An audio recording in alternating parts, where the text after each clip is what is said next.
Assalamualaikum warahmatullahi wabarakatuh. Halo teman-teman semua, kembali lagi bersama saya Lisa Faisal, peserta Latsar CPNS Angkatan 17 Minerba Bandung. Kali ini saya akan memaparkan tugas individu agenda 2, yaitu tentang penerapan nilai aneka dalam mengatasi isu instansi. Nah, ini adalah isu-isu yang sedang terjadi di unit kerja Puskesmas Wonosobo 2. Yang pertama adalah pemilahan sampah medis yang belum optimal. Yang kedua, kegiatan klinik sanitasi yang belum berjalan. Kemudian yang ketiga adalah pemanfaatan sanitarian kit yang belum optimal. Yang keempat, cakupan vaksin COVID-19 sasaran lansia yang masih rendah. Yang kelima adalah cakupan desa ODF masih kurang. Dan yang terakhir adalah kegiatan inspeksi STTU masih kurang. Nah, setelah kita tahu apa isu-isu tersebut, kemudian kita analisis. Yang pertama adalah dengan menggunakan metode APKL. Masalah yang pertama adalah pemilahan sampah medis yang belum optimal dengan skor 3. Yang kedua adalah kegiatan klinik sanitasi yang belum berjalan pada pelayanan, skornya 2. Dan yang ketiga, pemanfaatan sanitarian kit belum optimal dengan skor 1. Yang keempat adalah cakupan vaksin COVID-19 sasaran lansia yang masih rendah dengan skor 4. Dan yang kelima adalah cakupan desa ODF masih rendah dengan skor 2. Dan yang keenam adalah kegiatan inspeksi STTU masih kurang dengan skor 1. Kemudian kita analisis dengan metode yang kedua, yaitu dengan menggunakan USG. Masalah yang pertama adalah pemilahan sampah medis yang belum optimal dengan skor 12. Kemudian masalah yang kedua adalah kegiatan klinik sanitasi yang belum berjalan pada pelayanan dengan skor 10. Kemudian yang terakhir adalah cakupan vaksin COVID-19 dengan sasaran lansia yang masih rendah dengan skor 14. Dengan itu, kemudian kita urutkan. Yang pertama adalah cakupan vaksin COVID-19 dengan sasaran lansia yang masih rendah di urutan pertama. Kemudian yang kedua adalah pemilihan sampah medis yang belum optimal.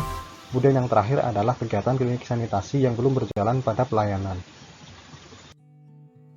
Nah, kemudian setelah kita tahu apa prioritas masalah tersebut, kemudian kita analisis dengan menggunakan diagram fishbone. Ada beberapa faktor dari diagram fishbone ini, yaitu adalah yang pertama faktor man, kemudian yang kedua faktor materials, yang ketiga faktor method, yang keempat adalah faktor environment. Untuk yang faktor man adalah kurangnya kesadaran dan pengetahuan pasien akan pentingnya vaksinasi. Kemudian yang kedua adalah kurangnya SDM nakes di puskesmas. Kemudian untuk faktor material adalah ketersediaan vaksin yang masih terbatas. Yang selanjutnya adalah leaflet, poster, dan media sosial yang masih sulit dijangkau oleh masyarakat. Kemudian untuk faktor metode, yaitu ada masalahnya antara lain masih banyak berita hoax yang menyebar ke masyarakat. Selanjutnya adalah sosialisasi pemberian vaksinasi yang masih kurang. Kemudian yang faktor terakhir adalah environment. Masalahnya adalah akses atau jangkauan sasaran yang jauh sehingga malas untuk berkunjung untuk vaksin. Nah, setelah kita tahu apa penyebab atau akar masalah tersebut, maka kita tentukan gagasan pemecahan isu, yaitu ada 3. Yang pertama adalah memberikan penyuluhan terhadap lansia mengenai pentingnya vaksinasi COVID-19. Yang kedua adalah melakukan kegiatan mobile vaksinasi ke desa-desa wilayah kerja puskesmas. Yang ketiga adalah peningkatan dan penambahan SDM untuk melayani kegiatan vaksin agar cakupan meningkat. Nah, ini adalah beberapa rangkaian kegiatan beserta penerapan pada nilai aneka. Kegiatannya adalah memberikan penyuluhan terhadap lansia mengenai pentingnya vaksinasi COVID-19. Tahapannya adalah membuat leaflet, brosur, maupun poster mengenai informasi vaksinasi sasaran lansia. Yang kedua adalah memberikan informasi tentang vaksinasi melalui media sosial puskesmas. Yang ketiga adalah melakukan penyuluhan kepada masyarakat umum melalui pertemuan langsung dengan menerapkan prokes. Yang keempat adalah meluruskan berita hoax yang sudah menyebar di kalangan masyarakat. Berikut adalah penerapan nilai aneka dalam kegiatan tersebut. Akuntabilitas, bahan materi penyuluhan sesuai dengan ketentuan dari pemerintah, khususnya Kementerian Kesehatan. Nasionalisme adalah diskusi dengan pihak desa mengenai program penyuluhan vaksinasi. Untuk etika publik, cara penyampaian penyuluhan yang sopan kepada masyarakat. Kemudian yang komitmen mutu adalah pelaksanaan penyuluhan dengan berbagai media mengingat kondisi pandemik sehingga lebih efisien.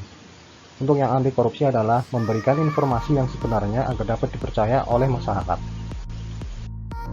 Kemudian kegiatan yang kedua adalah melakukan kegiatan mobile vaksin ke desa-desa wilayah kerja Puskesmas. Tahapannya adalah berdiskusi mengenai waktu dan tempat dengan pihak desa yang akan melakukan vaksinasi. Yang kedua adalah mempersiapkan ketersediaan SDM dan peralatan vaksin yang akan dibawa ke desa.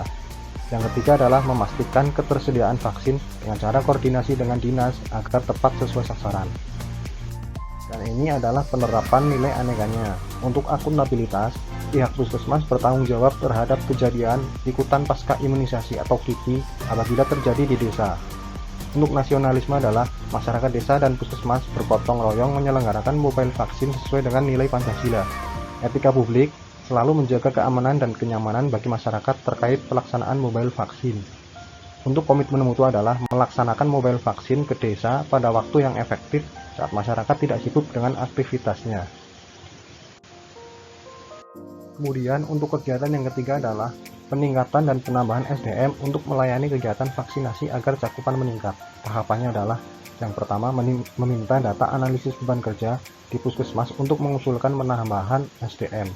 Yang kedua adalah melakukan berbagai kegiatan seminar maupun pelatihan untuk meningkatkan kinerja tenaga kesehatan. Yang ketiga adalah berdiskusi dengan pihak desa apabila ada masyarakat yang mau menjadi relawan dalam pelaksanaan vaksinasi. Nah, kemudian ini adalah penerapan nilai dari aneka. Yang akuntabilitas adalah melakukan analisis beban kerja secara akuntabel agar dapat dipertanggungjawabkan. Untuk nasionalisme adalah berdiskusi dan tanya jawab agar tercapai hasil mufakat. Untuk etika publik, menyampaikan permintaan tenaga relawan kepada pihak desa secara santun. Untuk yang komitmen mutu adalah pelaksanaan seminar dan pelatihan membuat SDM semakin handal dan kreatif.